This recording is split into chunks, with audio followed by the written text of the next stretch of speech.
Hi പ്രിയമുള്ള സുഹൃത്തുക്കളെ, ആം ആദ്മി പാർട്ടിയെ അവൈധ ആംദാലി വാലി പാർട്ടി അഥവാ അനധികൃത വരുമാനമുണ്ടാക്കുന്ന പാർട്ടി എന്ന് വിശേഷിപ്പിച്ചിരിക്കുകയാണ് കേന്ദ്ര ആഭ്യന്തരമന്ത്രി അമിത്ഷാ. അവൈധ ആംദാനി വാലി പാർട്ടി, അനധികൃതമായി വരുമാനമുണ്ടാക്കുന്ന പാർട്ടി. നരേല അസംബ്ലി നിയോജക മണ്ഡലത്തിലെ ഒരു പൊതുയോഗത്തെ അഭിസംബോധന ചെയ്തുകൊണ്ട് സംസാരിക്കുമ്പോഴായിരുന്നു അമിത്ഷായുടെ ഈ പ്രകടനം. ഡൽഹിയിലെ 10 വർഷത്തെ ഭരണത്തിൽ അരവിന്ദ് കെജ്രിവാളിന്റെ നേതൃത്വത്തിൽ അഴിമതി നടത്തുകയും വോട്ട് ലഭിക്കാൻ നുണകൾ പ്രചരിപ്പിക്കുകയും ചെയ്തതല്ലാതെ മറ്റൊന്നും ചെയ്തിട്ടില്ല എന്നും അമിത്ഷാ ആരോപിച്ചു. കെജ്രിവാളും ആം ആദ്മി പാർട്ടിയും ഡൽഹിയിൽ താമസിക്കുന്ന പൂർപ്പാഞ്ചലികളെ അവരുടെ അഭിപ്രായങ്ങളിലൂടെ അപമാനിച്ചെന്നും AAPയുടെ നിരീക്ഷണത്തിൽ തലസ്ഥാനത്ത് ദുർഭരണം നടക്കുന്നുണ്ടെന്നും അമിത്ഷാ പറഞ്ഞു. വോട്ട് നേടുന്നതിന് വേണ്ടി കെജ്രിവാൾ കള്ളം പറയുക മാത്രമാണ് ചെയ്തത്. കഴിഞ്ഞ 10 വർഷമായി കെജ്രിവാളിന്റെ AAPയുടെ കീഴിൽ ഡൽഹിയിലെ ഭരണം മോശമായി എന്നും ആഭ്യന്തരമന്ത്രി പറഞ്ഞു.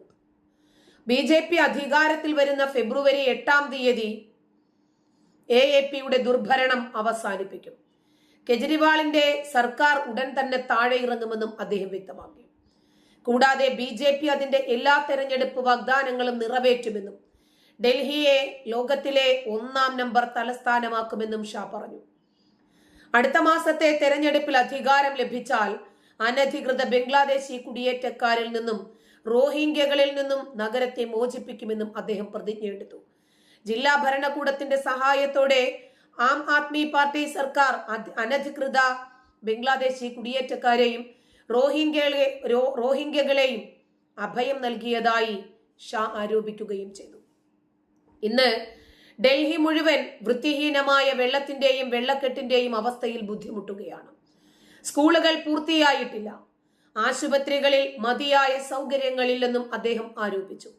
കഴിഞ്ഞ 10 വർഷത്തിനിടയിൽ കെജ്രിവാളിന്റെ ആം ആദ്മി പാർട്ടിയുടെ കീഴിൽ ഡൽഹിയിലെ ഭരണം വഷളായപ്പോൾ പ്രധാനമന്ത്രി നരേന്ദ്രമോദിയുടെ നേതൃത്വത്തിലുള്ള പാർട്ടിയുടെ ഇരട്ട എഞ്ചിൻ സർക്കാർ കാരണം BJP ഭരിക്കുന്ന സംസ്ഥാനങ്ങൾ പുരോഗതി പ്രാപിച്ചെന്നും അദ്ദേഹം കൂട്ടിച്ചേർത്തു. കൂടാതെ മുൻ ഡൽഹി വിദ്യാഭ്യാസ മന്ത്രി മനീഷ് സിസോദിയ സ്കൂളുകൾക്കും ക്ഷേത്രങ്ങൾക്കും ഗുരുദ്വാരകൾക്കും സമീപം മദ്യശാലകൾ തുറന്ന് യുവതലമുറയെ കൊള്ളയടിച്ചു. കോടിക്കണക്കിന് രൂപയുടെ അഴിമതിയിൽ ഏർപ്പെട്ടു.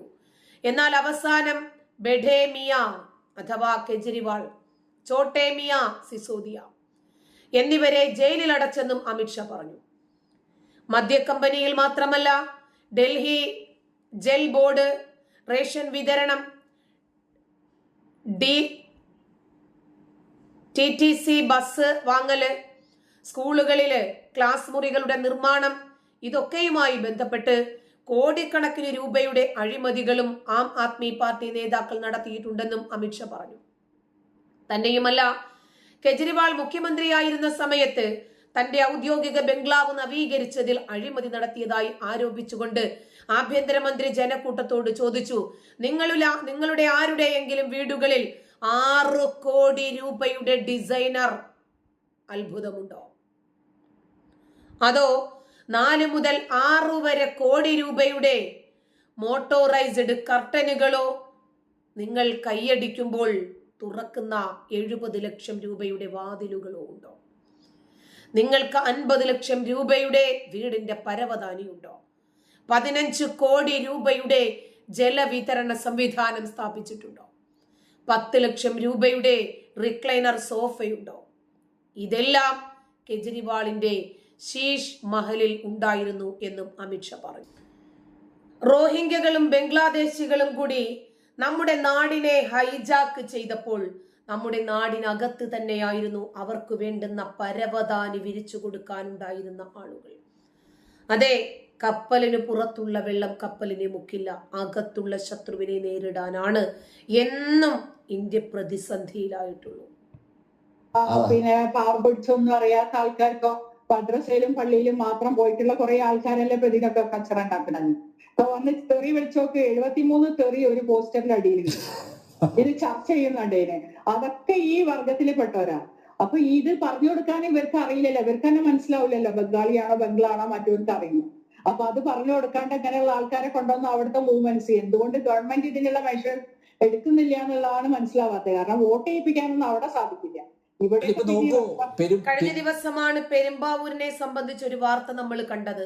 8 ലക്ഷത്തോളം ബംഗ്ലാദേശികളും റോഹിംഗ്യകളും ബംഗാളികൾ എന്ന വ്യാജേന വ്യാജ ആധാർ കാർഡുകളിൽ, വ്യാജ പാസ്പോർട്ടുകളിൽ, വ്യാജ രേഖകളിൽ, വ്യാജ വോട്ടർ ID ഉൾപ്പെടെയുള്ള അനേകം റേഷൻ കാർഡ് അടക്കമുള്ള രേഖകളുമായി ജീവിക്കുന്നു എന്ന് പറയുമ്പോൾ നമ്മുടെ നാടിന്റെ സംവിധാനം എങ്ങനെ പരാജയപ്പെടുന്നു എന്ന് ആലോചിച്ച് നോക്കാം. പെരുമ്പാവൂരിലേക്കൊന്ന് പോയാൽ അത് സത്യത്തിൽ കേരളത്തിലാണോ എന്ന് പോലും നമ്മൾ സംശയിച്ചു. ബംഗ്ലാദേശിൽ ഇറങ്ങിയ പോലെ ഉണ്ടാവും. എന്ത് തോന്നിയാസവും വൃത്തിയോടും അവിടെ നടക്കും. ഇവർക്കായി അവിടെ ബ്രോത്തൽ ഹൗസ് പോലും ഉണ്ട് അങ്ങിങ്ങായിട്ട്. ഇതെല്ലാം പോലീസിന്റെ കൺമുമ്പിൽ നടക്കുന്നതാണ്. പോലീസിൽ പരാതിപ്പെട്ടാലും നടപടി സ്വീകരിക്കുന്നില്ല എന്ന് പറയുന്നു. മാത്രമല്ല ഇവരിൽ ബഹുഭൂരിപക്ഷവും അക്രമകാരികളാണ്. പിന്നെ കേരളത്തിന് ഇതിന്റെ മറവിൽ ഇപ്പൊ നമ്മളെ കൂടെ ഒരു പോലീസ് ഓഫീസർ ഉണ്ട്. ഇപ്പൊ നമ്മളെ നാട്ടിൽ കോഴിക്കോട് മലപ്പുറത്ത് വരെ നൈറ്റ് ക്ലബ്ബുകൾ പോലെ പബ്ബുകൾ പോലെ ഉണ്ട്. അവിടെയൊക്കെ വർക്ക് ചെയ്യണോ, ഭക്ഷണം പാകം ചെയ്യാനോ, പിന്നെ ഡ്രഗ്സിന്റെ കാര്യങ്ങളും ചെയ്യണ എത്ര ബംഗാളികളാണ് ഇതിൽ വരുന്നത്. ബംഗ്ലാദേശിയാണ് അതെന്നുള്ളത് പോലും അറിയില്ല അവിടുത്തെ ആൾക്കാർക്ക് പറയുമ്പോ ബാക്കിയുള്ളവർക്ക്. പക്ഷെ ഇവരൊക്കെയാണ് അവിടെ യൂസ് ചെയ്യുന്നത്. കാരണം ചെറിയ ശമ്പളം കൊടുത്താൽ മതി. പിന്നെ ഇവര് വിചാരിച്ച ശരിക്ക് കേന്ദ്ര സർക്കാരും സംസ്ഥാന സർക്കാരും കൂടി ഏകോപിപ്പിച്ചിട്ട് വേണം അനധികൃത കുടിയേറ്റക്കാരെ കണ്ടെത്താനും അവരെ നാടുകടത്തുകയല്ല, നിയമപരമായ നടപടികൾ അവർക്കെതിരെ ഉണ്ടാകണം. എന്നാലേ ഇനിയെങ്കിലും ഇത്തരം ഒരു ഒഴുക്ക് തടയാൻ പറ്റും. ഡ്രഗ് കച്ചവടം അവരെ ബിസിനസ് നല്ല ഉഷാറായിട്ട് നടക്കും. അപ്പൊ ഡ്രഗ് നിരോധിത പുകയില ഉൽപ്പന്നങ്ങളെല്ലാം ഈ ഞാൻ പറഞ്ഞ ഈ പ്രദേശങ്ങളുണ്ടല്ലോ, ആലുവ, പെരുമ്പാവൂർ, പിന്നെ പായിപ്പാട്, കോട്ടയം ജില്ലയിലെ പായിപ്പാട്, അവിടെ എല്ലാം സുലഭമാണെന്നാണ് പറയുന്നത്. അതായത് ഇവർ വന്നതോടുകൂടി ഇത്തരം ബിസിനസ്സുകൾ അത് വളരെ പച്ച പിടിച്ച് മുന്നോട്ട് പോകുന്നു. അത് അവിടെയുള്ള നാട്ടുകാർ തന്നെ പറയുന്നുണ്ട്. കഴിഞ്ഞ പ്രാവശ്യം പോലെ 2 ആഴ്ച മുമ്പ് ഒരു സുഹൃത്ത് മലപ്പുറം ജില്ലയില് അദ്ദേഹം പിന്നെ സ്കൂൾസിന്റെ ഒക്കെ കുറെ ഇത് ചെയ്യുന്ന ആൾക്കാർ. അപ്പൊ അവിടെ സ്കൂളിൽ ഒരു കംപ്ലൈന്റ് വന്നു, ബോയ്സിന്റെ ഇടയിലും ഗേൾസിന്റെ ഇടയിലും ഡ്രഗ് യൂസ് ചെയ്യണം. ആർക്കും മനസ്സിലാവുന്നില്ല, സ്മെല്ലില്ല. അപ്പൊ അതിനെ പറ്റി പറഞ്ഞ് ഇങ്ങനെ അപ്പൊ എന്തോ കാര്യം പറഞ്ഞപ്പോ സംസാരിച്ച. അപ്പൊ ഞാൻ പറഞ്ഞു ഇവിടെ അത് സുലഭമായി കിട്ടുന്ന ഒരു ഡ്രഗാ വരുന്നത്. ബംഗ്ലാദേശിൽ നിന്നോ ഇങ്ങനെയുള്ള സ്ഥലങ്ങളിൽ നിന്നാണ് വരുന്നത്. ഇതിന്റെ ഏജൻസി പിന്നെ ആണ് അവിടെ വന്ന് വർക്ക് ചെയ്യണേ ഇവിടെ ഉള്ളതിന്റെ. അപ്പൊ ആ ഒരു സംഗതി സ്കൂളുകളിൽ എത്തിയിട്ടുണ്ട്. സ്കൂളിൽ എങ്ങനെയാണ് അതെന്തോ ഒരു വായിൽ നിലപ്പോ ഒരു കുട്ടി തെറി വിളിക്കണ നമ്മൾ കണ്ടില്ലേ. ഇതൊക്കെ നമുക്ക് പറയാനാവില്ല, ഡ്രഗിൻ്റെതല്ലേ. അപ്പൊ ചെറിയ തലമുറയിൽ വരെ ഇത് എടുക്കുന്നുണ്ട്. അപ്പൊ ഇവരൊക്കെ വരുന്നത് ഇതിന്റെ ഒക്കെ പേരിലാണോ അവിടെ എത്തിപ്പെടുന്നത് എന്നുള്ള ഒരു അന്വേഷണം കേരള പോലീസ് നടത്തേണ്ട വളരെ. അതായത് ഇവരുടെ രാജ്യത്ത് വ്യത്യസ്തമായ ക്രിമിനൽ കുറ്റങ്ങൾ ചെയ്തിട്ട് പിടികൊടുക്കാതെ രക്ഷപ്പെട്ട് ഇവർക്ക് യഥേഷ്ടം പണമുണ്ടാക്കാനും സുഖലോലുപതയിൽ ഒളിച്ച് ജീവിക്കാനുമുള്ള ഒരു ഷെൽട്ടറായിട്ടാണ് ഇവരിന്നിപ്പോൾ നമ്മുടെ സ്വതന്ത്ര ഭാരതത്തെ കാണുന്നത്. ഡൽഹിയിലെ കാര്യം ഒരുപക്ഷെ അമിത്ഷാ നോക്കിക്കൊള്ളൂ. പറഞ്ഞു അവര് ഡൽഹിയെ കെജ്രിവാൾ സർക്കാർ വ്യാജ ആധാർ കാർഡുകളൊക്കെ ഉണ്ടാക്കി നൽകി അവരുടെ കൂടി ശിക്ഷണത്തിന്. ഇവരെ യഥേഷ്ടം പ്രോത്സാഹിപ്പിക്കുന്നത് വോട്ടിന് വേണ്ടിയാണ്, അധികാരത്തിൽ കയറുന്നതിന് വേണ്ടിയാണ്. ഡൽഹിയെ മോചിപ്പിക്കുമെന്ന് പറഞ്ഞു. കേരളത്തെ ആരും മോചിപ്പിക്കും?